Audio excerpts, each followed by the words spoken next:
우리가 어떤 문제를 바라볼 때 그것의 속성을 우리가 바로 파악할 수 있다면 어떤 문제든 간에 대처하기가 훨씬 수월해질 것입니다. 우리가 어떤 문제나 또는 이슈들을 이렇게 바라볼 때 그것이 본질적으로 어떠한 것인지 아니면은 이것이 그냥 부수적인 일인지 또 어떠한 일을 바라볼 때 이것이 원칙에 해당되는 것인지 아니면 원칙을 이루는 과정 가운데 하나인 정책에 해당되는 것인지 그리고 어떤 일이 필수적인 것인지 아니면 이것은 선택적인 것인지 어떤 문제의 속성을 우리가 잘 파악한다면 그 문제들을 우리가 해결하고 처리하는데 훨씬 용이해질 거라고 생각을 합니다.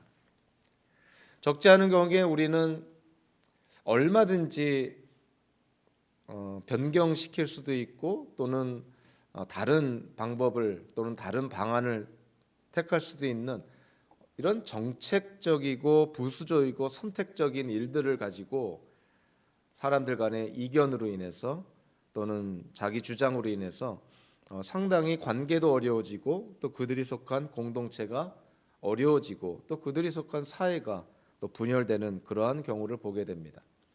정말 우리가 그렇게 주장을 내세우고 또 자기의 목소리를 높이고 정말 어떠한 상황 속에서도 굽히지 않고자 하는 그러한 일들이 이것이 정말 우리가 그렇게 중요하게 생각하는 본질적인 것이고 원칙적인 것이고 필수적인 것인가? 우리가 모든 일을 바라볼 때 이러한 기본적인 속성을 우리가 잘 파악한다면 정말 이것이 본질적인 것인지 그리고 부수적인 것인지만 잘 파악을 해도 우리는 적지 않은 경우에 어떤 다툼을 피할 수도 있고 또 경우에 따라서는 중재안을 통해서 또 상대방과 또는 화해를 할 수도 있는 오히려 시너지 효과를 낼 수도 있는 그러한 좋은 결과를 낳을 수가 있습니다. 현대를 사는 우리 기독교인들에게 있어서 이런저런 모양으로 우리의 현실 속에서 밀려오는 수많은 어려움과 또 시험과 또 도전들로 인해서 기독교인들이 세상과 구별해야 되는 그런 거룩한 삶을 사는 데 있어서 제동도 걸리고 또는 우리에게 밀려든 일들 때문에 또는 문제 때문에 어려움 때문에 우리가 지켜야 될 원칙을 또한 타협하게 되는 그런 어떤 어려움을 우리가 겪을 수가 있고 또 유혹을 받을 수가 있습니다.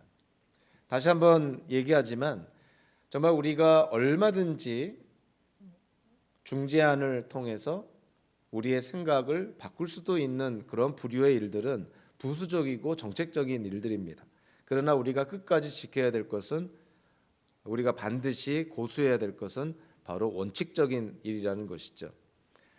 기독교인들이 세상의 소금과 빛의 역할을 감당한다고 했을 때 또 세상과 구별된 능력 있는 삶을 그런 거룩한 삶을 산다고 했을 때 우리가 지켜야 될 것은 바로 이 원칙에 관련된 것입니다. 하나님께서 우리에게 이 땅을 살아갈 때 하나님이 주신 삶의 원칙이 있다는 것이죠. 삶의 원칙을 우리가 지켜나간다면 서로 그것이 다수의 사람들의 눈에는 좀 어리석어 보일지도 모르고 세상 사람들의 눈에는 시대에 뒤떨어진 것처럼 보일지도 모르지만 하나님이 말씀을 통해서 우리에게 주신 삶의 원칙을 지켜나갈 때 우리는 세상과 구별된 거룩함을 나타낼 수가 있고 그리고 성도의 능력이라 하는 것은 바로 그 거룩함을 통해서 나타난다는 것이죠. 오늘 본문은 다니엘과 그의 세 친구들이 바벨론에 유배가 됐을 때 겪었던 일들을 기록하고 있습니다.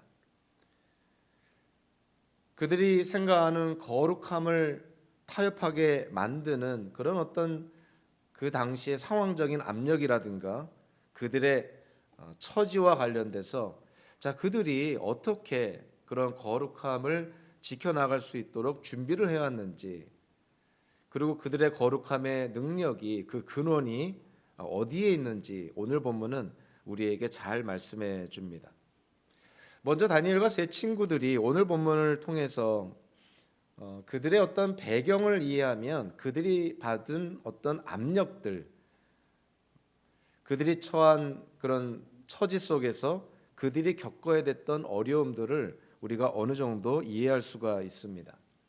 남유다가 멸망할 때는 정말 세계 역사가 급변하는 시대였고요.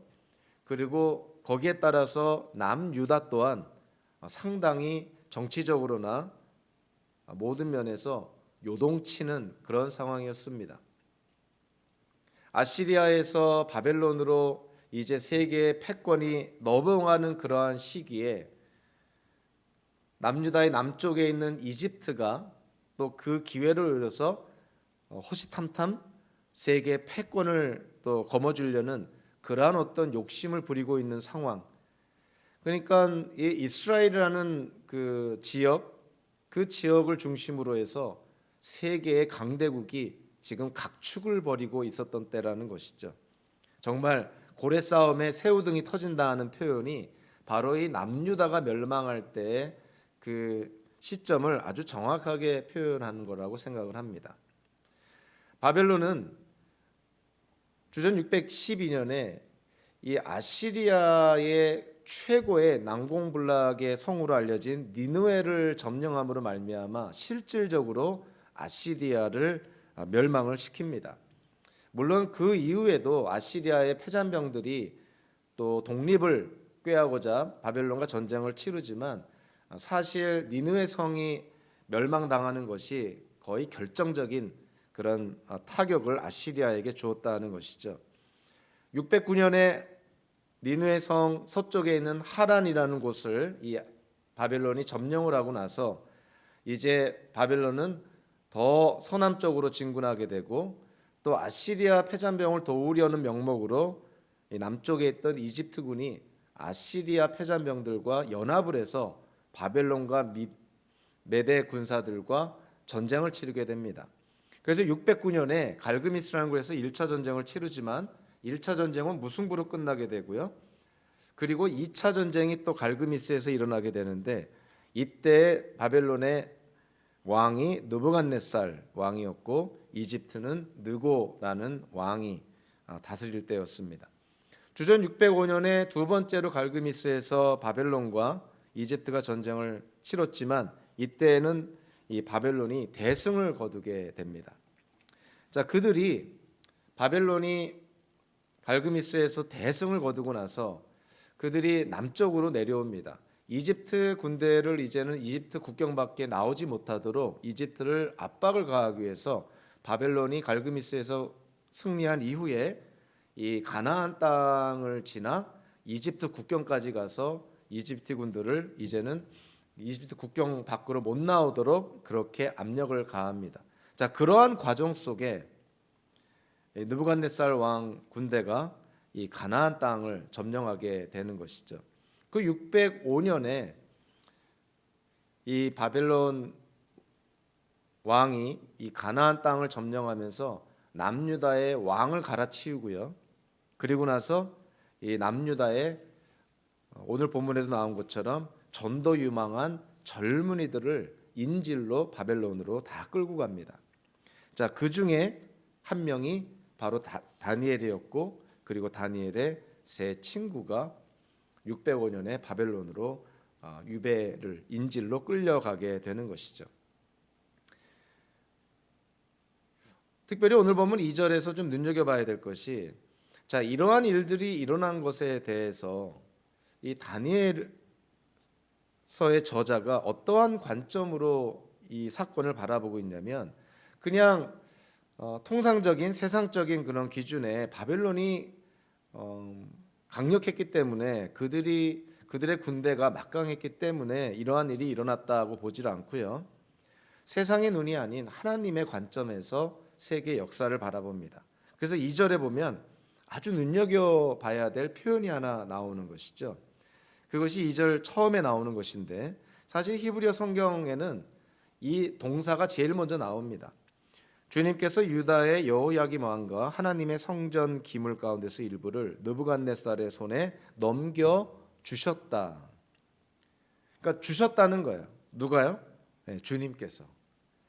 그러니까 이 여호야김 왕과 하나님의 그런 성전에 있던 그런 기물들을 바벨론이 와서 그걸 탈취해가는 이런 모든 과정이 다 하나님의 뜻이었다라고 그렇게 묘사를 합니다. 한마디로 역사의 주인이 하나님이시다는 것을 지금 말해주고 있는 것이죠. 남유다가 멸망한 것은 바벨론이 강했기 때문이 아니라 남유다가 하나님께 지은 죄에 대한 하나님의 징계였다는 것이에요. 좀 더 멀리 바라보면 하나님께서 남유다를 실질적으로 회복시키기 위해서 남유다를 징계했다는 것입니다. 그러니까 바벨론이라는 나라를 하나님의 도구로 삼아서 남유다를 징계했고, 결과론적으로는 하나님의 약속대로 70년 유배 생활을 마치고 이 유대인들이 다시 가나안 땅으로 돌아오게 합니다. 그러니까 하나님께서 죄를 지은 이 남유다를 회개케 하기 위해서 징계를 한 것이고, 그리고 유대인들이 그 사실을 깨닫고 나서 나중에 귀환한 이후에 하나님의 그런 법, 율법을 더욱 지키고자 노력했다는 사실을 우리가 기억할 필요가 있는 것이죠. 이미 오늘 본문 이전에 100년 전에 이사야 선지자가, 이사야 예언자가 이사야서 39장 5절부터 7절 사이를 통해서 이미 예언을 합니다. 그 당시 이사야 예언자가 활동할 때 남유다의 왕이 우리가 잘 알고 있는 히스기야 왕이었죠. 그래서 이사야 예언자가 히스기야 왕에게 일종의 예언을 합니다. 히스기야 왕이 병에서 회복이 되어서 그 나라가 이제 안정이 되고 전성기를 누릴 때 이 바벨론에 있는 대사가 이 히스기야 왕을 찾아오게 되는데, 히스기야 왕이 그 남유다의 그 보물, 창고, 하여간 모든 것들을 다 보여주는 어리석음을 보이게 되죠.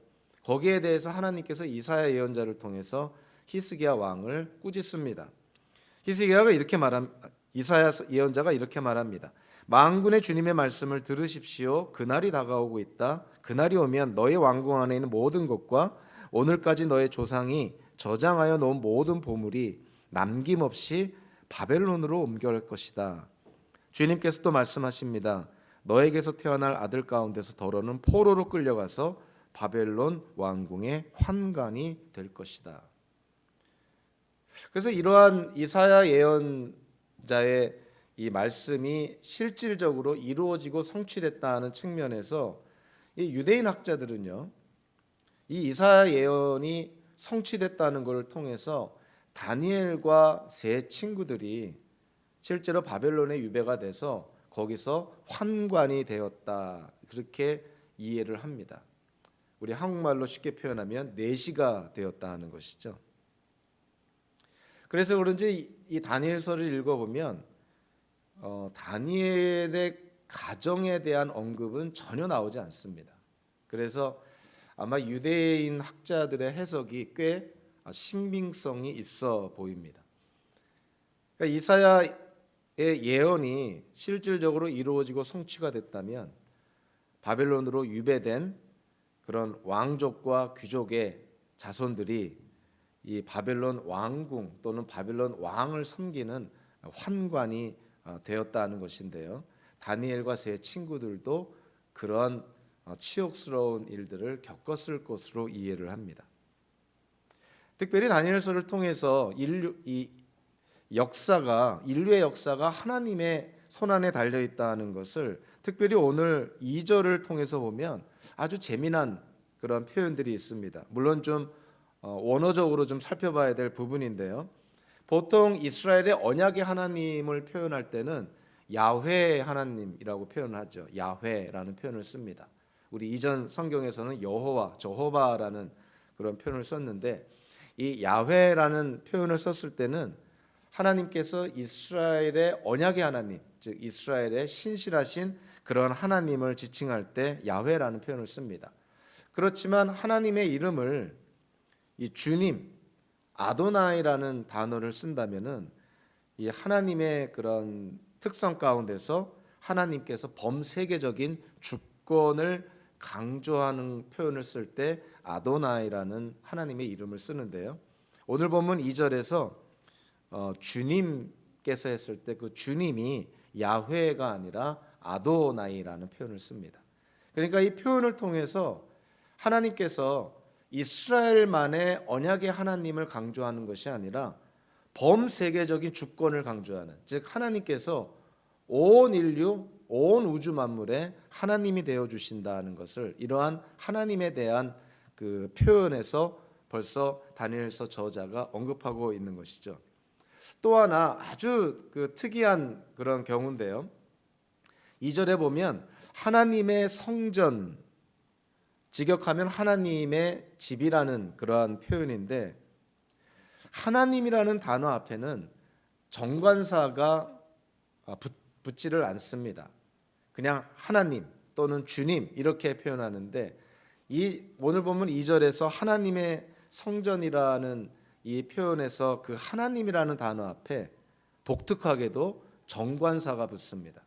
이거는 구약 성경에서 굉장히 특이한 상황인데요. 다니엘서의 특징 중에 하나가 이겁니다. 하나님의 이름 앞에 엘로힘이라는 하나님의 이름을 나타내는 히브리어 앞에 영어 더와 같은 정관사가 붙는다는 거예요. 이거는 굉장히 독특한 그러한 특징인데, 그래서 이 다니엘서의 어떤 통일성을 증거하는 증거 중에 하나가 바로 이 표현으로 학자들이 지목하기도 합니다. 그러니까 다니엘서만이 갖고 있는 하나님에 대한 독특한 표현이라는 것이죠. 영어로는 the God 이렇게 표현한 것입니다. 왜 다니엘서의 저자가 하나님 이름 앞에 정관사 더를 붙였을까? 사실 하나님은 유일하신 유일하신 하나님이시기 때문에 굳이 정관사를 붙일 이유가 없는데, 그럼에도 불구하고 다니엘서 저자는 하나님 엘로힘이라는 히브리어 앞에 정관사를 붙입니다. 그 이유는 다른 데 있는 것이 아니죠. 이스라엘의 하나님이, 다니엘의 하나님이 온 우주 만물의 유일한 하나님이심을 특별히 강조하는 표현이라는 거예요. 그러니까 다른 신들은 말이 신이라는 표현을 붙였지만 그들은 다 가짜 신이고 실제로 신도 아닌데, 이스라엘의 하나님, 다니엘이 믿는 하나님만이 유일무이한 하나님이심을 특별히 강조하기 위해서 엘로힘이라는 하나님이라고 번역된 히브리어 앞에 정관사를 붙였다는 거예요. 굉장히 아주 그 다니엘서의 독특한 특징 중에 하나라고 볼 수가 있습니다. 자, 오늘 본문을 통해서 다니엘과 세 친구들이 받은 그 어떤 압력, 프레셔가 뭘까? 우리 3절, 4절을 보면 느부갓네살 왕이 아스브나스 환관장에게 명해서 이 가나안 땅에 이스라엘의 속된 말로 쓸만한 젊은이들을 이 바벨론으로 다 데리고 오게 해서 그들에게 바벨론의 언어와 문학을 가르치게 합니다. 이 일종의 이 이스라엘의 이 젊은이들을 맞춤형 바벨론 공무원으로 지금 만들고 있는 것이에요. 일종의 바벨론화 시키고 있다는 것이죠. 자, 그들에게 바벨론의 언어, 바벨론의 문화, 더 나아가 바벨론의 세계관을 가르침으로 말미암아 비록 그들이 유대인이긴 하지만 바벨론 사람으로 지금 느부갓네살 왕이 그들을 키우고 있다는 거예요. 그러니까 이 바벨론 제국이 그 땅덩어리가, 그들이 지배했던 땅덩어리가 엄청났습니다. 이 엄청난 지역을 바벨론 사람들로만 다스릴 수가 없기 때문에 지역에서 그 지역을 다스릴 수 있는 능력을 가진 젊은이들을 사실은 데리고 와서 그들을 바벨론 사람처럼 만들어서 그 지역을 그들로 하여금 다스리도록 그런 어떤 정책을 핀 것이죠.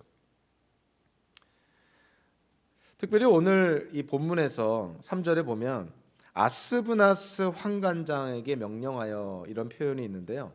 자, 이 아스브나스라는 말이 아주 독특합니다.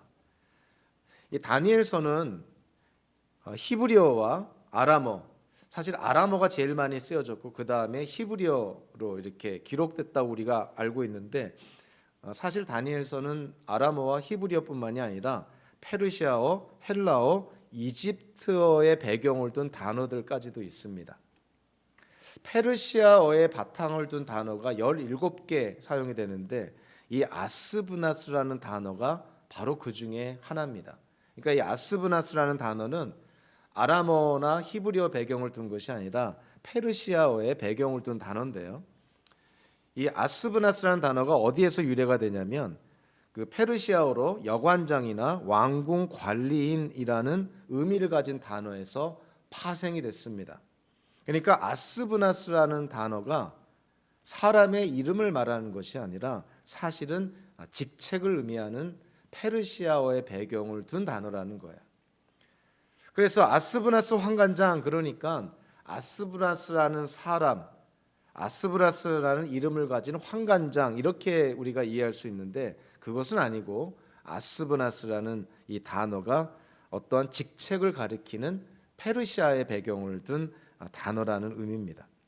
자, 느부갓네살 왕이 이 환관장에게 명해서 다니엘과 세 친구들, 뭐 대표성을 띠긴 하지만 어쨌든 포로로 잡혀온 그 유대인 젊은이들에게 느부갓네살 왕이 가르치도록 한 것이 뭘까 보면요, 1차적으로 4절에 보니까 그들에게 바벨로니아의 언어와 문학을 가르치게 하였다. 다른 말로 하면 바벨로니아식의 세계관을 가르쳤다는 거예요. 사실은 언어를 통해서 그 언어가 대표하는 어떠한 나라나 문화의 특징이 그 언어 속에 다 들어가 있습니다. 그래서 바벨로니아 언어를 가르쳤다는 것은 바벨로니아의 문화를 가르쳤다는 것이고, 그리고 문화의 핵심에 세계관이 있으니 바벨로니아식의 세계관을 가르쳤다는 것이죠. 사실 바벨로니아에서 가장 보편화되고 가장 인기 있는 그러한 것 중에 하나가 바로 점성술이라고 그러고요, 점치는 기술이라 그럽니다. 그래서 천체의 변화를 해석하거나 심지어는 동물, 양의 간을 조사해서 예언하는 법을 배우는 것이라든가 뭐 이러한 것들을 가르쳤다는 거예요. 근데 사실 이러한 것들은 점성술이나 무슨 미래를 점치는 어떤 이러한 것들은 하나님의 율법에 정면으로 배치가 됩니다. 그러니까 이거는 하나님의 율법에 어긋나는 것임에 분명한 것이죠. 어찌됐든 다니엘과 세 친구들에게 이 바벨로니아식의 세계관, 언어, 문화가 일종의 주입식으로 이렇게 가르쳐지게 됩니다. 또 하나 6절 7절에 보면 두 번째로 이들에게 주어졌던 아주 심한 그런 압력이 뭐였냐면 일종의 창시계명이었어요. 우리나라가 일제 식민지하에 있을 때 우리가 겪었던 아주 극심한 치욕스러운 일 중에 하나가 이름을 일본식으로 바꾸는 것 아닙니까? 근데 이 바벨론에 유배로 잡혀간 다니엘과 세 친구가 바벨론식으로 이름을 바꾸게 됩니다. 뭐 거부할 수가 없는 것이죠. 인질로 있는데, 유배 갔는데 이런 것들을 거부한다는 것은, 왕의 명령을 거부하는 것은 뭐 그거는 즉각적으로 사형에 해당되는 것이니까, 자, 이들의 이름이 바뀌어지게 됩니다. 자, 그런데 이들의 이름을 가만히 들여다보면 단순히 이름을 바꾸는 게 아니라 그것보다 훨씬 중요한 것들이, 중요한 의미가 담겨져 있습니다. 왜냐하면 이름에 나와 있는 의미를 우리가 바라보면 이 이름이 갖는 중요성을 우리가 쉽게 깨닫게 되는데요. 다니엘, 하나냐, 미사엘, 아샤랴, 이 히브리어 이름들을 이렇게 가만히 보면 한결같이 이름들 안에 하나님에 대한 표현이 들어가 있습니다.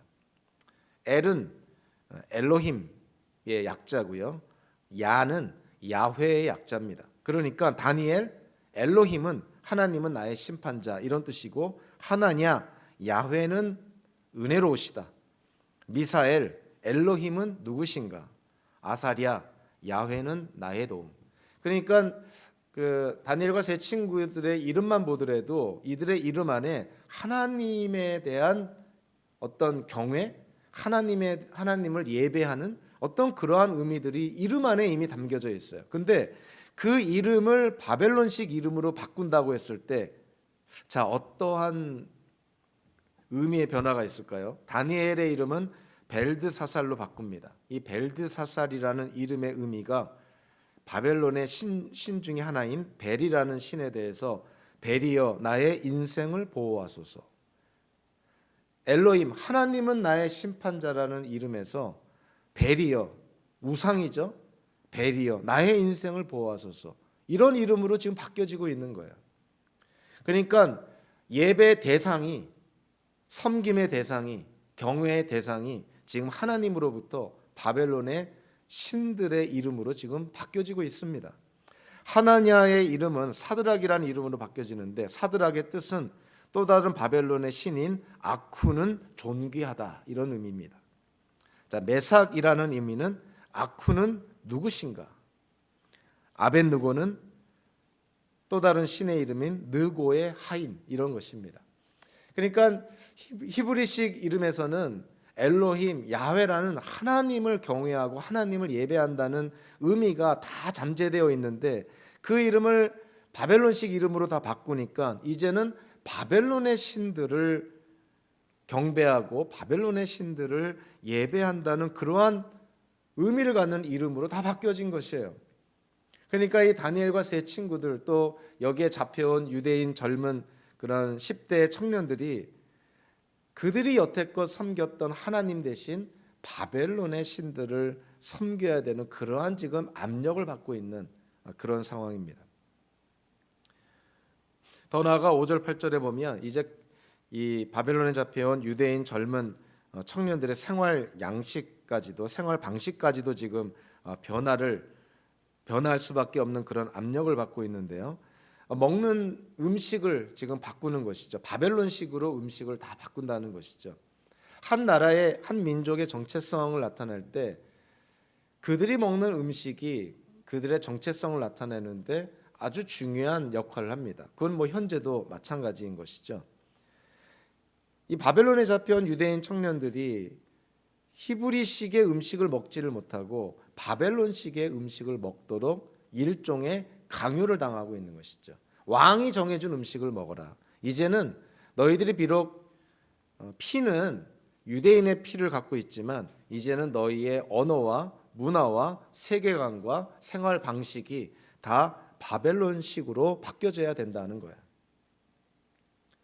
그래서 왕이 정해준 음식을 이 유대인 젊은 우리 10대 이 어린 청년들이 그 음식을 먹어야만 했습니다. 바벨론식 언어와 문학을 배우고 이름도 바벨론식으로 바뀌어졌고 먹는 음식까지도 바벨론식의 음식을 먹어야 된다니 한마디로 이들을 피만 유대인의 피지 그 외의 모든 것들을 바벨론식으로 다 탈바꿈시키는 거예요.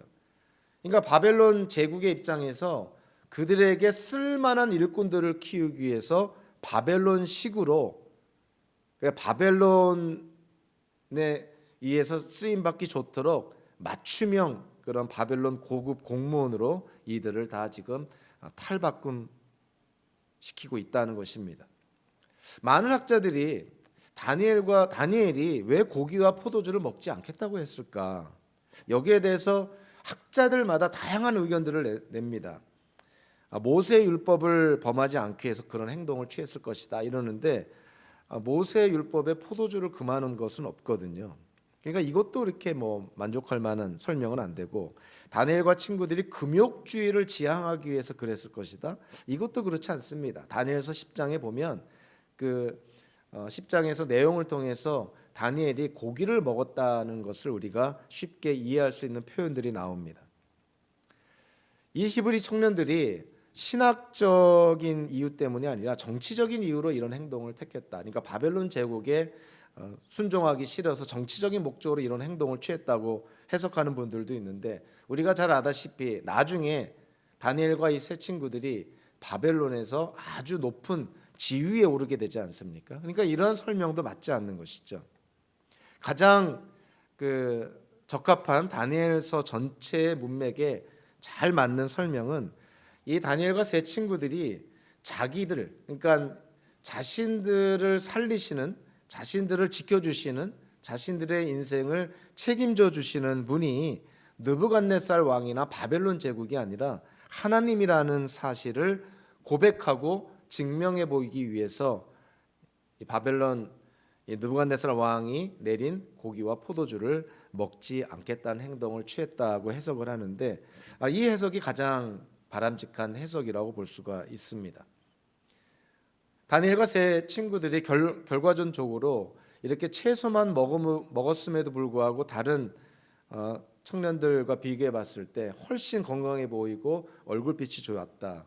자, 적어도 그러한 속사정을 알고 있는 황관장이나 감독관은 다니엘과 세 친구들이 채소만 먹었음에도 그렇게 얼굴빛이 좋고 남들보다 훨씬 더 건강해 보였다는 것을 통해서 이들에게 간접적으로 무엇인가 진리가 전해지고 있는 것이죠.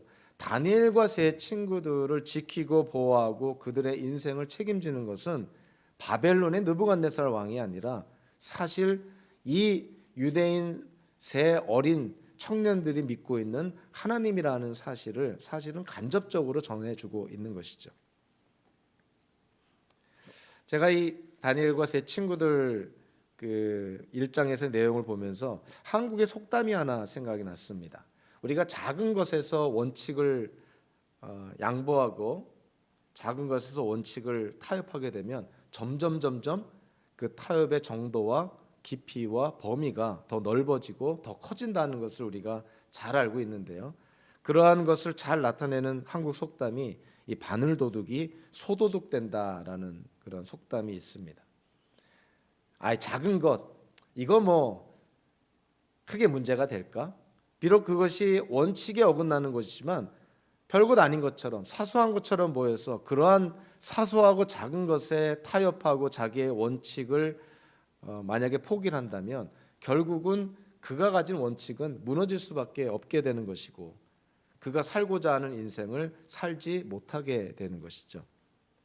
우리 기독교인들이 이 땅을 살 때 왜 그렇게 많은 그런 부분에서 세상의 지탄이 되는 세상 사람들로부터 손가락질을 받는 그러한 행동과 그러한 모습을 보일까? 물론 지금의 그러한 모습은 통탄할 만한 일이고 지탄받아 마땅할 일이긴 하지만 어디서부터 시작이 됐을까 생각한다면 모르긴 해도 시작은 굉장히 작은 것에서부터 시작했을 거라고 생각을 합니다. 뭐 이 정도는 누구나가 하는 것 아닌가? 아무리 기독교인이지만은 이 정도는 해도 뭐 괜찮지 않을까? 뭐 이 정도 했다고 하나님의 영광이 가리우고 교회가 욕을 먹거나 뭐 내가 기독교인이라는 거에 대해서 뭐 사람들로부터 손가락질 받을까?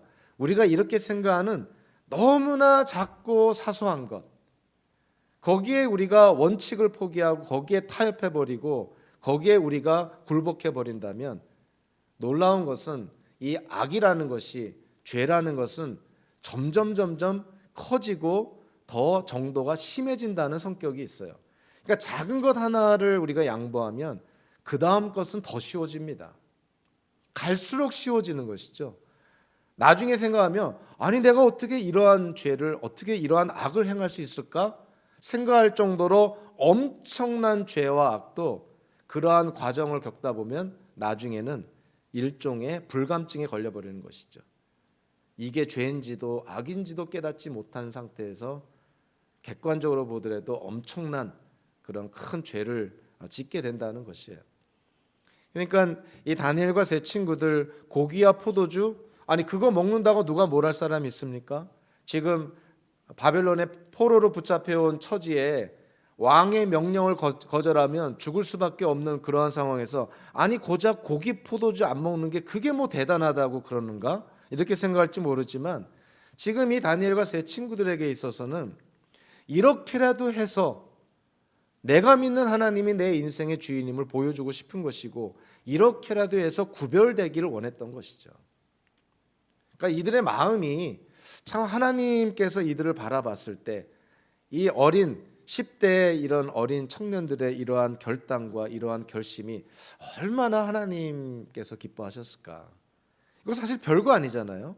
고기 먹는다고 포도주 먹는다고 뭐 잘못되는 것도 아닌데 이들이 이렇게까지 하면서 조금이라도 자기네들을 다른 사람들과 구별시키기를 원했고 그들이 믿는 하나님이 진정한 하나님이심을 이러한 방식으로라도 나타내기를 원했다는 것 하나님께서 너무너무 기뻐하실 일이라고 생각을 합니다. 저와 여러분들도 아무리 작은 거라도요, 그것이 하나님 안에서 내가 이런 것들을 좀 지켜야겠다 생각해서 작고 사소한 것이라도 우리가 지켜나간다면 하나님이 얼마나 기뻐하실까 한번 생각해 보시기 바랍니다. 우리한테는 작고 사소한 것이지만 하나님께는 큰 기쁨이 될 수가 있는 것이죠. 청소년기에 약 15세 전후에 바벨론에 잡혀간 이 다니엘과 세 친구들, 자, 이들은 어떻게 해서 이러한 담대한 결정을 내릴 수가 있었을까? 한순간에 우리가 거룩해지는 것이 아니고요, 한순간에 세상과 구별된 거룩함의 능력을 우리가 나타낼 수 있는 것이 아닙니다. 모든 것에는 준비의 과정이 반드시 필요하다는 것이죠. 다니엘과 세 친구들, 자, 이 어린 티네이저 사춘기의 이 10대 청년들이 갑자기 바벨론에 유배가 돼가지고 거기서 자신들의 신분과 정체성을 깨닫고 고기와 포도주를 먹지 않고 하나님만을 내가 섬기겠다, 갑작스럽게 된 것이 아니라는 것이에요. 이스라엘의 역사와 또 이 특별히 다니엘의 개인적인 어떤 성장 과정을 우리가 이렇게 추론해 보면 지금 바벨론에 붙잡혀 와서 다니엘이 그러한 결단을 하게 된 데에는 충분한 그 과정이 설명이 될 수가 있습니다. 자, 한번 살펴보면요, 다니엘이 605년 주전 605년에 바벨론에 붙잡혀 옵니다. 자, 그런데 이 당시에 다니엘의 나이가 한 15세에서 18세라고 이렇게 우리가 추정을 한다면 다니엘이 태어난 해가 주전 623년에서 620년 사이예요. 자, 그런데 남유다의 역사 속에서 이 주전 623년에서 620년 사이에 아주 특별한 사건이 일어납니다. 자, 남유다의 마지막 위대한 왕이 누구냐면은 요시야 아니에요? 자, 요시야가 주전 640년에 남유다의 왕이 되는데, 그가 왕위에 오른 지 18년째 됐을 때 성전을 수리하다가 율법책을 발견하게 되고, 그 율법책을 발견한 후에 총체적이고 철저한 종교개혁이 일어나게 됩니다. 남유다 역사 속에서 가장 철저하고 총체적이고 통합적인 종교개혁이 바로 이 요시야 때 일어나게 되거든요. 그것이 주전 622년에 일어나게 되는 거예요. 자, 그렇다면 주전 622년이 지금 다니엘과 연관시켜 보면, 자, 어떻게 추정이 되냐면 다니엘이 태어날 때라는 거예요. 그러니까 다니엘이 태어날 때 남유다는 지금 종교 개혁이 정말 불꽃처럼 일어났던 시기였다는 것이죠. 당연히 다니엘과 관련된, 다니엘에게 아주 그 중요했던 그런 사람들, 뭐 부모라든가 친지라든가 뭐 주변의 인척들, 자, 그들이 이 종교 개혁으로 말미암아 그들의 믿음과 신앙이 한 단계 업그레이드하고 진보하지 않았겠냐는 거예요. 그러니까 다니엘이 태어난 시기가 바로 남유다 종교 개혁의 울타리 안에서 한가운데서 태어나게 됐다는 거예요. 다니엘이 성장할 때 이 종교 개혁에 좋은 영향을 받고 자라날 수밖에 없었다는 것을 우리가 쉽게 깨닫게 되죠. 자, 그래서 그런지요, 다니엘의 부모에 대한 언급은 전혀 없지만 다니엘 부모의 믿음에 대한 그런 추측을 우리가 할 수 있는 것이 있는데, 그것이 다름 아닌 다니엘이라는 이름을 지어줬다는 거예요. 자, 부모의 신앙이 사실은 자녀의 이름을 통해서 많이들 나타납니다. 뭐 요즘도 그게 기독교, 우리 한국 기독교 이 가정 안에서도 일종의 유행처럼 됐잖아요. 그 하나님의 이름이 들어간, 하나님과 관련된 그런 이름을 자식들에게 이렇게 지어주지 않습니까? 그러니까 부모의 믿음과 신앙이 자녀들의 이름을 통해서 어느 정도 반영이 되고 있는 것이죠. 다니엘의 부모가 다니엘이 태어났을 때 자기 아들의 이름을 다니엘이라고 짓습니다. 그 다니엘의 의미가, 자, 뭐라고 제가 말씀했냐면 엘로힘, 즉 하나님은 나의 심판자라는 뜻이에요. 그러니까 이 다니엘의 이름을 통해서 이 다니엘의 부모의 신앙을 우리가 좀 가늠해 볼 수가 있죠. 근데 이 부모가 어느 시대를 겪었다고요? 남유다의 종교개혁의 절정기를 이 다니엘의 부모가 지나오지 않았습니까? 그러니까 이 다니엘이 태어날 때 남유다에 일어났던 종교개혁의 어떤 그 불길 속에서 이 다니엘의 부모의 믿음과 신앙도 새롭게 되고 또 진보했을 것이고 또 한 단계 업그레이드 됐을 것이고 그 영향을 다니엘이 그대로 받게 되는 것이죠. 그러니까 부모의 믿음과 신앙이 좋아지니까 자녀들의 인생까지도 이렇게 바뀌어지게 되는 것이에요. 좀 보편적으로 얘기하면은 다니엘이 지금의 바벨론에 끌려와서 이러한 결단을 할 수 있었던 것이 한마디로 공동체의 영향, 즉 이스라엘이라는 우리 현대적으로 표현하면 교회의 영향이죠. 그리고 둘째는 부모의 영향 아닙니까? 자, 그런데 오늘 본문을 통해서 우리가 알 수 있는 것은 다니엘에게 가장 큰 영향을 끼친 분이 공동체도 아니고 부모도 아니고 다름 아닌 하나님이셨다는 것을 우리가 오늘 본문을 통해서 깨닫게 됩니다. 본문을 우리가 좀 유심히 바라보면 아주 독특한 표현들이 나와요. 특별히 오늘 본문 9절 7절에 보면 이렇게 말합니다. 하나님은 다니엘이 환관장에게서 호의와 동정을 받도록 해주셨다. 하나님이 주셨다, 이런 거예요. 그러니까 환관장이 다니엘에게 이런 호의를 베푼 것이 뭐 환관장의 마음이 특별히 좋아서 그런 게 아니라 하나님의 역사다는 거예요. 그리고 17절에 보니까 다니엘과 세 친구들, 이 네 젊은이들이 지식과 그리고 문학과 학문에 능통하게 되었다 했는데 히브리어 성경에서 지식을 얻게 하시고 또는 능통하게 하셨다. 자, 이 표현들을 나타내는 동사가 똑같은 동사 주셨다라는 동사입니다. 그러니까 하나님이 이 네 젊은이들에게 지식과 지혜를, 즉 언어와 학문의 능통함을 주셨다, 이런 것이에요.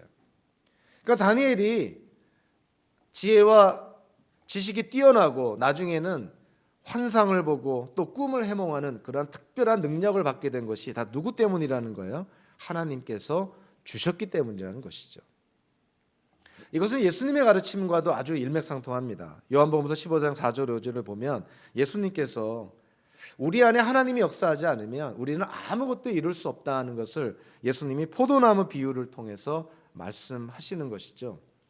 내 안에 머물러 있어라, 그리하면 나도 너희 안에 머물러 있겠다. 가지가 포도나무에 붙어 있지 않으면 스스로 열매를 맺을 수 없는 것과 같이 너희도 내 안에 머물러 있지 아니하면 열매를 맺을 수 없다.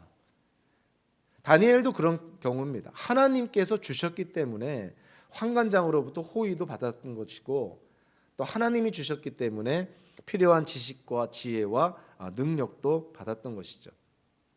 특별히 주셨다, 주다라고 번역된 이 똑같은 단어가 1장에서만 3군데나 사용이 됩니다. 그러니까 주체가 하나님이에요. 하나님이 주셨다라는 거예요. 그러니까 1장의 전체적인 분위기가 마치 뭐 느부갓네살 왕 그리고 다니엘의 어떤 그런 그 고상한 품격, 또 다니엘의 결단, 뭐 이런 거로 인해서 이야기가 끌고 가는 것 같지만 다니엘서 1장의 실질적인 주체가 하나님이시다는 거예요. 그거를 같은 단어를 3번이나 반복하여 사용하면서 하나님께서 주셨다는 것을 강조를 합니다. 자, 똑같은 히브리어 단어 주다라고 번역된 그 단어가 어디서 사용이 되고 있냐면 2절과 9절과 17절이에요. 자, 2절에 보니까 주님께서 유다의 여호야김 왕과 하나님의 성전 기물 가운데서 일부를 느부갓네살 손에 넘겨 주셨다. 하나님께서 그렇게 하셨다는 것이에요. 하나님이 다니엘이 환관장에서 호의와 동정을 받도록 해주셨다. 하나님이 그렇게 하셨다는 거예요. 자, 17절에서 하나님이 내 젊은이들에게 지식을 얻게 하시고 문학과 학문에 능통하게 하셨다. 하나님이 그렇게 하셨다는 것입니다. 다니엘의 그 일생에 가장 큰 영향을 끼친 분이 다름 아닌 하나님이셨다는 것을 그렇게 표현하고 있어요. 이스라엘의 역사를 주장하시는 분이 하나님. 인질로 끌려가서 거기서 다니엘의 인생을 지금 주관하시는 분이 하나님이시다라는 것을 그렇게 표현하는 것이죠. 자, 세상의 눈으로 보면요, 다니엘과 친구들이 총명하고 박식하고 정말 뛰어난 그러한 어떤 능력을 갖게 되는 거, 자, 어찌 보면 그들이 수고하고 노력한 것 같기도 하고 다른 한편으로 보면은 바벨론의 입장에서 보면 그거 다 느부갓네살 왕의 업적이지 않느냐. 내가 너희들을 차출해서 바벨론에 데려와서 너희들 호의호식하면서 잘 먹이고 세계 최고의 그런 학문을 가르치고 이 모든 것들이 다 나로부터 말미암은 것이 아니냐. 너희들이 지혜와 지식과 능력이 뛰어난 것이 다 느부갓네살 왕 나 때문이 아니냐. 이렇게 얘기할 수 있지 않겠습니까? 근데 다니엘서 1장은 뭔 소리 하고 있느냐. 그거는 네 생각이지. 다니엘서 저자는 뭐라는 것이에요? 그 모든 것을 누가 주셨다고요? 하나님이 주셨다. 이렇게 말씀을 합니다. 우리는 여기서 그 다니엘의 1장에서 나타난 그 다니엘의 인생 가운데 역시 그 성경 전체를 통해서 양 두 개의 기둥이라 할 수 있는 어느 것 하나 소홀히 할 수 없는 양대 산맥과 같은 중요한 어떤 신학적인 그런 핵심적인 내용들을 우리가 만나게 되죠. 하나는 하나님의 주권이라는 것과 또 하나는 인간의 책임이라는 것입니다. 자, 다니엘의 인생을 보면 다니엘의 인생 전체에 그 중요한 단계마다 다니엘의 인생을 이끌어 가신 분이 하나님이심을 분명하게 말씀을 합니다. 뭐 이스라엘의 역사도 그랬고 바벨론의 유배 와서도 다니엘의 인생을 직접적으로 이끌어 가신 분이 하나님이시다는 것이죠. 자, 그런데 세계의 역사도 다니엘서는 지극히 결정론적으로 보여줍니다. 모든 것이 결정되어 있는 것처럼 보일 정도로 하나님의 세계 역사에 개입하는 것은 아주 명백하게 보여지고 있죠. 다니엘의 인생 속에 하나님이 역사하는 것도 아주 명백하게 보여줍니다. 자, 그런데 그럼에도 불구하고 오늘 보면 다니엘서 1장 8절 그리고 12절 13절에 보면 하나님이 다니엘의 인생의 주체가 되어주시고 실질적으로 다니엘의 인생을 이끌어 가시는 분임을 강조하면서도 다니엘 자신의 어떤 결심이나 결단, 의지에 대해서도 오늘 본문은 분명하게 말씀해주고 있다는 거예요. 다니엘은 그러고 싶지 않았는데 다니엘은 그렇게 다른 사람들과 뭐 구별되게 유별나게 살고 싶지 않았는데 하나님이 강제로 그렇게 하셨다? 그런 의미가 절대 아니라는 거예요. 오늘 본문 8절과 12절 13절에 보면 우리가 부인할 수 없는 것이 뭐냐면 다니엘이 분명히 스스로 결심하고 결단했다는 거예요. 경우에 따라서는 자기 목숨이 날아갈 수도 있는 그런 결과를 초래할 수 있는 그런 위험을 무릅쓰고 다니엘이 결단했다는 것이죠. 고기와 포도주를 먹지 않겠다. 열흘 동안 한번 시험해봐라. 만약에 얼굴이 초췌하고 수척하고 몸무게도 빠져 보이고 불쌍해 보이면 어떻게 됩니까? 환관장 감독관뿐만이 아니라 다니엘과 세 친구도 느부갓네살 왕의 명령을 거부했다고 해서 죽임을 당했을 것입니다. 자, 그런 것을 알면서 결단한 것이 누구냐면 다니엘이었어요. 다니엘이 그렇게 하도록 하나님이 다니엘의 마음을 일종의 조종해서 매니퓰레이트해서 다니엘은 그러고 싶지 않았는데 강제로 그렇게 했습니까? 그런 것은 아닌 것이죠. 다니엘이 하나님 안에서 뜻을 세워서 결단한 것입니다. 자, 오늘 17절에서 하나님께서 다니엘에게 모든 면에서 지식과 지혜가 뛰어나게 하고 그리고 환상을 보게 하고 특히 다니엘에게는 환상을 보고 그 또 꿈을 해몽할 수 있는 능력을 주셨다고 했습니다. 자, 이러한 과정 속에서 물론 하나님이 주셨다고 말씀하고 있어요. 하나님이 주체가 되고 하나님이 다니엘의 모든 것의 근원이 되신다는 것이죠. 자, 그런데 여기서 우리가 질문해야 될 것이 자, 다니엘이 지금 바벨론에 유배 와서 3년 동안 지금 바빌로니아 언어와 문학을 배우고 세계관을 배우고 생활 방식을 지금 배우고 이 모든 과정에서 다니엘이 학문에 연구에 공부에 열심을 냈을까요? 안 했을까요? 다니엘이 게을러 터져가지고 공부도 안 하고 남들이 열심히 밤을 새며 공부할 때 늦잠 자고 게을러 터졌습니까? 그렇지 않다는 거예요. 하나님이 분명히 다니엘에게 지식과 지혜, 능력을 주셨지만 그 과정 속에서 다니엘은 자기가 감당해야 될 책임을 최선을 다했다는 것을 우리는 문맥을 통해서 쉽게 이해를 할 수 있습니다. 다니엘은 바벨론의 문화, 특별히 그 세계관이 그 형태를 갖춘 바벨론의 종교, 바벨론의 신들은 거절했지만 그 바벨론에 유배돼서 그가 배워야 될 학문이나 또는 지식이나 이런 부분에 있어서는 다니엘도 최선을 다했다는 것을 우리는 깨닫게 됩니다. 다니엘은 하나님의 하나님 되심을 인정하면서 자기에게 주어진 환경에서 최선을 다했다는 것이죠. 즉 하나님의 주권과 인간의 책임이라는 그런 면에서 다니엘의 인생 속에서 그 두 가지가 정말 신비하게 절묘하게 어우러져 있습니다. 하나님이 다니엘에게 주셨고 다니엘은 그 안에서 자기에게 주어진 환경 안에서 최선을 다해서 학문과 연구에 임했다는 것이죠. 자, 그런 걸 보면 우리 현대교회도 좀 돌아볼 필요가 있는 것이죠. 모든 것을 오해는 하지 말으셔야 될 것이요, 모든 것을 그냥 믿음으로 하면 된다. 뭐 공부가 무슨 필요가 있고 뭐 지식이 뭐가 필요가 있고 우리의 이성적인 판단과 우리의 결단 이런 게 뭐가 필요 있느냐. 그냥 뭐든지 믿음으로 행하면 된다. 믿음으로 나아가면 된다. 그래서 현대교회에 이런저런 모양으로 스며들어온 공부를 경시하고 학문이나 사색을 가볍게 여기고 현대교회의 위기를 어떤 분은 이거는 학문의 위기요, 신학 부재의 위기가 아니냐. 그냥 믿음을 강조한다고 하지만 그 믿음의 뿌리를 알지 못하고 믿음에 대한 바른 성경적인 이해를 하지 못한 상태에서 믿음만 외쳐대는 것이 그것이 과연 얼마나 위험한 것이냐 하는 것을 사실은 현대교회를 통해서 우리가 바라보고 있지 않습니까?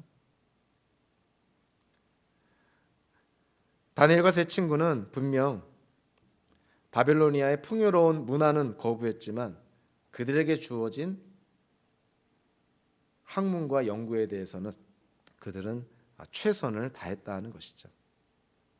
사도 바울이 빌립보서 2장 13절에서 하나님의 주권과 인간의 책임에 대해서 한 문장으로 이렇게 표현합니다. 하나님은 여러분 안에서 활동하셔서 여러분으로 하여금 하나님을 기쁘게 해드릴 것을 염원하게 하시고 실천하게 하시는 분입니다. 하나님께서 우리 안에 역사하시고 활동하시는 건 하나님이신데, 자, 뜻을 세우고 실천하게 하는 주체는 누구냐면 빌립보 교회 교인 여러분들이라는 거예요. 그러니까 이 문장을 자세히 들여다보면 우리 안에 역사하는 분은 하나님인데 실제로 뜻을 세우고 실천하게 하고 행동으로 옮기는 주체는 빌립보 교회 교인들이라는 것이에요. 그러니까 하나님의 역사와 우리 기독교인 성도의 책임이 한 문장 안에 다 들어와 있습니다.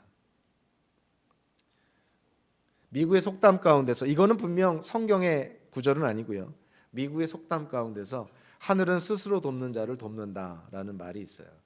이게 성경에 나와 있는 말은 아니지만, 그리고 뭐 100% 성경적이라고 얘기하긴 그렇지만 상당히 그 오늘의 내용과 좀 일맥상통하는 부분이 있습니다.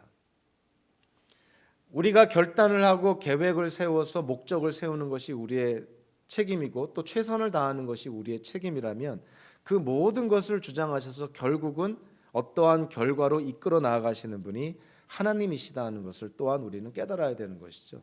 다니엘이 그랬다는 것이에요. 다니엘의 모든 인생의 주체가 하나님이심을 성경은 말씀하면서도 그 안에서 다니엘은 최선을 다했다는 것이죠. 자, 그래서 다니엘이요, 이와 같은 과정들을 통해서 이러한 3년 동안의 이 바벨로니아 그 훈련을 받습니다. 그런 어떤 그 억압된 좀 이게 프레셔 가운데서 3년의 훈련 과정을 지나게 되는 것이죠. 자, 그랬을 때 3년이 지난 후에 다니엘의 거룩함으로 말미암아, 다니엘의 구별된 그러한 삶으로 말미암아 다니엘에게 일어났던 결과를 한번 볼까요? 영, 혼, 육이 다 탁월했다는 거예요. 다니엘의 육체도 빛났고 그들의 지식과 지혜도 뛰어났고요, 특별히 다니엘 같은 경우는 환상과 온갖 꿈을 해석하는 능력까지 주셨다. 영혼 육이 다 뛰어났다 이렇게 말합니다. 사도 바울이 데살로니가 전서에서 인간의 구성을 이렇게 3분법적으로 표현하지 않습니까? 영과 혼과 몸이라는 표현을 쓰고 있는데 다니엘이 3년의 과정을 통해서 영적이고 지적이고 육적인 모든 면에서 뛰어났다는 것을 말씀합니다. 그러니까 다니엘이 내가 비록 인질로 유배되어 왔지만 거룩한 삶을 살겠다고 결단했을 때 그 거룩한 삶의 결단의 결과가 이런 영혼 육에서 엄청난 열매를 맺었다는 것이죠. 다니엘의 거룩의 능력은 사실은 그의 인생을 통해서요, 그가 세상적으로 섬겼던 왕들에게도 큰 영향을 끼칩니다. 자, 다니엘서가 쭉 진행이 되어 가면서 이 다니엘서의 역사적인 배경이 언급이 되는데 1장부터 3장까지는 느부갓네살 왕이고요. 4장은 약간 논란이 있긴 하지만 느부갓네살 다음 왕인 나보니누스 왕의 배경을 갖고 있다. 또 이렇게 이해가 됩니다. 또 다니엘서 5장에서는 벨사살 왕이죠. 그리고 오늘 본문 맨 마지막에 페르시아의 고레스 왕까지 나오죠. 그러니까 다니엘이 누구에게 영향을 끼치냐면 그 당시의 세상을 좌지우지했던 이 바벨론의 왕들, 그리고 유대인들의 귀환에 결정적인 영향을 끼친 페르시아의 고레스 왕에까지 다니엘이 영향을 끼쳤다는 것이에요. 한마디로 다니엘의 거룩의 능력이라는 것이죠. 오늘 본문도 가만히 바라보면 실질적으로 고기와 포도주를 먹지 않겠다고 결단한 것은 다니엘이었습니다. 다니엘의 그 결단이 제일 가까이 누구에게 영향을 끼쳤냐면 하나냐와 미사엘과 아사랴라는 이 세 친구한테 영향을 끼치더. 그러니까 한 사람의 결단이 주변 사람들한테 영향을 끼친 거예요. 그래서 이 세 명의 친구가 나중에 다니엘 3장에 보면 사드락과 메삭과 아벳느고라는 바벨론의 이름으로 표기를 하면서 이들이 느부갓네살 왕으로부터 이 풀무불에 던져지는 불태워지는 화형의 그런 순간에도 이들은 아주 당당하게 신앙 고백하지 않습니까? 하나님께서 지금 우리를 구해주지 않는다 하더라도 느부갓네살 왕의 명령에는 따르지 않겠노라. 자, 이런 어떤 믿음의 신앙 고백이 나오는 데에는 이 다니엘이 보여준 그 믿음의 결단도 분명히 영향이 있었다는 것이죠. 자, 다니엘의 영향은요, 그가 섬겼던 세 명의 세속적인 왕들뿐만이 아니라 그와 가까이 있었던 그의 친구들에게뿐만이 아니라 600년이 지난 후에도 영향이 끼쳤다는 것을 깨닫게 됩니다. 자, 대표적인 케이스가 뭐냐면요, 예수님이 이 땅에 태어나실 때, 특별히 마태복음 2장 1절 2절을 보면 동방으로부터 박사들이 와서 예루살렘에 와서 묻습니다. 유대인의 왕으로 나시니까 어디에 계십니까? 자, 이 동방 박사들, 동방이라면 어디를 의미할까요? 유프라테스 강, 바벨론 지역을 의미하는 거예요.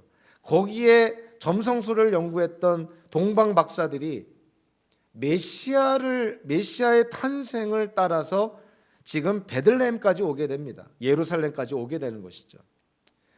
자, 이 바벨로니아의 그 동방 박사들이 자, 누구의 영향으로 메시아의 탄생을 알았을까요? 당연히 다니엘의 영향입니다. 다니엘이 바벨론에 끌려가서 그가 오랫동안 거기서 하나님의 백성으로 거룩함으로 그렇게 주변 사람들뿐만이 아니라 다니엘을 따르는 그 바벨로니아 그런 많은 학자들 또 지식인들, 결국 600년이 지난 후에 다니엘의 영향이 하나의 결과로 보여주는 것이 동방 박사들이 메시아의 탄생을 바라보면서 가나안 땅 베들레헴까지 오게 되는 것이죠. 자, 그것이 다니엘이 뿌린 씨앗의 열매입니다. 그러니까 한 사람의 그런 결단, 한 사람의 인생이 주는 영향이 가까운 사람들뿐만이 아니라 더 나아가서는 한 나라의 역사까지도 뒤바뀔 수 있는 그런 놀라운 결과를 초래한다는 것이죠. 사실 이 다니엘을 보면서 우리가 좀 적잖이 부담을 가질 수밖에 없는 것이 다니엘의 거룩한 삶은 제일 먼저 영향을 끼친 것이 다니엘 가까이에 있는 사람들이었어요. 다니엘을 바라보고 있던 왕들 또는 동료 신하들, 그리고 다니엘과 같이 붙잡혀온 동료 친구들, 자, 그들이 가까이서 다니엘의 삶을 봅니다. 그러니까 다니엘의 삶이 거룩한 삶을 살 때 가장 먼저 영향을 끼치는 것이 가까운 주변 사람들이라는 거예요. 우리가 현대에도 우리 주변 사람들을 전도한다고 했을 때 가장 전도하기 힘든 사람들이 누구냐면 누구나 이구동성으로 얘기하죠. 가족들이라는 거예요. 가까운 친구들. 왜 그렇습니까? 그들은 어릴 때든 젊었을 때든 우리가 자라날 때 우리의 그 허물과 약함, 부족한 부분들 다 봤다는 것이죠. 그들에게 복음을 전하는 게 참 어렵다는 거예요. 부끄럽기도 하고. 사실이죠. 어렵습니다.